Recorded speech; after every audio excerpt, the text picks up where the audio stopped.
Hey, how's it going? Brian here. So today I want to talk about an experience I had where I'm being pitched into a timeshare. So my family members came in last night, checked into the resort, and I'm parking the car. I'm driving around, staying in the car because we can't park there. Got sucked into a time pitch. So some $20 deposit. If you have lunch with them, you get $75 a room or something in a MasterCard. And basically, they weren't told that it's a timeshare pitch, and they were not told that it was 90 minutes long. So, and it's like 90 minutes from the point where you're done eating this lunch. So they thought they were getting a complimentary lunch. And this complimentary lunch and VIP experience that they were told, because the reps were shady, was a timeshare pitch. So let me walk you through the arduous process of being on vacation and being sucked into this experience. So they basically, you go, you get a lunch, it's like a crappy sandwich that's in the bag, you get some iced tea, coffee, cookies, whatever it is, and you're with an agent and they're asking you a lot of invasive questions. Like they're asking name, age, if you have kids, what do you do for a living, how much do you make, what's your credit, all this fun stuff to evaluate you as a potential, what's your job occupation, to see if you will get a timeshare, right?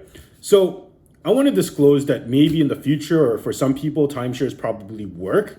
But for us, it was a really, really hard sell. It was a very aggressive salesperson. And we were stuck there for 90 minutes. At some point, I was running the timer on my phone for the 90 minutes to see like, when is this up? So we can just grab the gift cards and stuff that we were promised for enduring this process. So they sit you down, and they're really, really aggressive salespeople, like extremely aggressive for my taste, at least. And they go through the process of, okay, does it make sense? And it's basically, they ask you questions like, how often do you go on vacation? How much does it cost you? This and that. And if you go on vacation and you book a hotel, let's say a hotel is $250 a day, and you go there for 5 days, it's like 1,000 and change. If you buy a timeshare, then you basically don't have to pay for that week or so that you're booking. But they will do everything in their power to make you stay there and convince you it's a good idea. Now, let me tell you the point that really set me off and made me, like, I wasn't going to buy the timeshare anyway. But what really set me off is that if you buy a timeshare, they give you two prices on a piece of paper. They quote you a number that's basically $64,000 for, let's say, a one bedroom or a two bedroom, like basically an apartment or condo, and you get to use it for 1 week a year. You book it through the process, but you also have to pay homeowners association fees of $700 to $2,000 a year on top of that. So you're already paying homeowners association fees of up to $2,000 to use it every year, when your hotel costs are probably not going to be $2,000 a year anyway. And this is money that's out the door. On top of which, so this is what they call preferred pricing. If you sign up now, you will pay $24,900 plus all these fees and so on and so forth. And you basically get a deed, but it's not like a government regulated deed.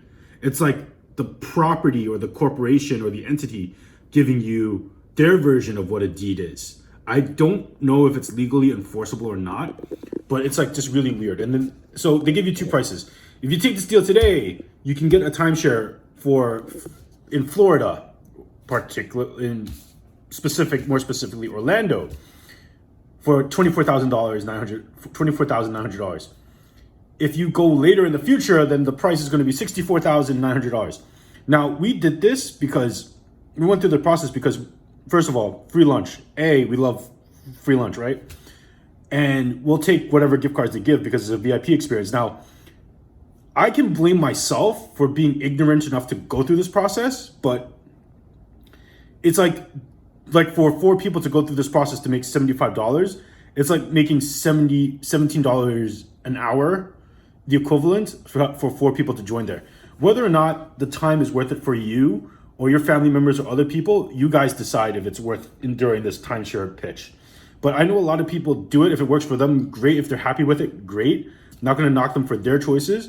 But it's really difficult to go on a resort, on a vacation, when you when you have a finite amount of time, you work a hard job, let's say you're a CPA, or let's say you work in a restaurant, or you work in consulting, or whatever industry it is, you work 60, 70 hours a week, you're looking forward to this vacation all year that you only have 5 days for.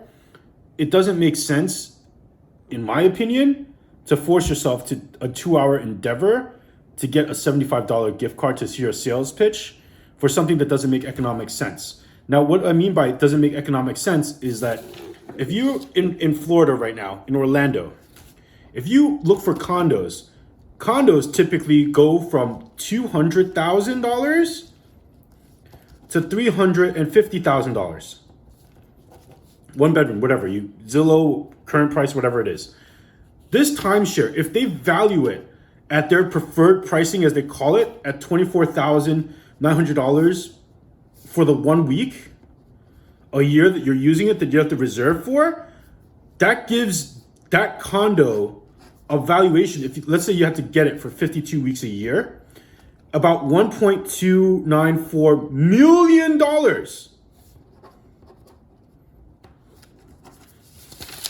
So if you buy a condo outright in Orlando, Florida, okay, or wherever it is, at most $350,000, $500,000.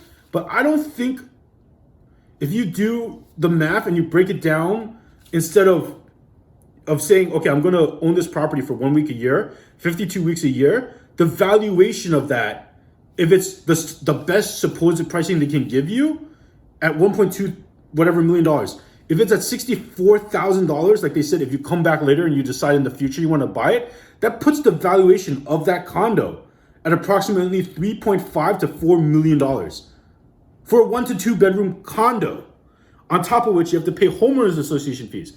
So yes, they say that you can will it, you build equity, it's real estate, it's a good investment, this and that. They will sell you that. And for some people, okay, you don't want to park your money in the S&P 500, you don't want to go to a cryptocurrency, you don't want to put money elsewhere in other businesses, and you have a lot of money and you don't, it doesn't affect you and you'd rather have the timeshare, good for you. But for us, that was a hard no. I would not recommend this process to anyone, and I hope you guys take it as a sort of education process of what people like myself had to go through to endure a presentation to get an amenities card, which, by the way, the amenities on that card that they gave us did not apply to their game room or anything else. So that amenities card was basically useless. We have to pay an amenities fee for this resort on top of the other fees. So it's like there's fees on top of fees. Like at this point, we would be much happier booking at a regular hotel. Yeah, so really the only thing we got out of it was like a cheap sandwich lunch and $75 a person post-tax. Not per person, but per room that was booked, it was $75. So if you value your 2 hours of your life on vacation at $75 or less in terms of a MasterCard debit card or whatever it is, then by all means, endure the timeshare presentation, decline them or whatever. If you value, and you're not going to be like timeshares, just warning, they're going to suck you into this. Do everything you can to avoid it. And two, if you value your time on vacation and mental well-being, whatever it is, as worth more than a $75 MasterCard, debit card, whatever it is, then avoid going to a resort and being sucked into paying a deposit, getting a free lunch that's a VIP experience to get sucked into a timeshare presentation. It's not worth it. I missed out on kayaking today. I missed out on 2 hours of life that I won't get back on vacation because of this damn meeting. That had we gotten all the information up front without a bait and switch or salesperson, like really snake salesman type of experience, would have completely avoided. I hope you learn something from this video. If you have any questions, leave it on the comments. I'm happy to go into more detail about what happened. Maybe I'll make a follow-up video. But yeah, avoid the timeshare sales pitch when you're checking into a resort at the front desk, because they're going to hide it as, oh, this is a free lunch. This is you get a gift card out of it if you pay a $20 deposit. So avoid the hassle. Enjoy your vacation. Go to Disneyland. Go to Universal Studios. Book a regular hotel. That's the advice I would give myself, my past self, if I could go back in time. And hopefully it saves you guys or one of you a headache. Thank you.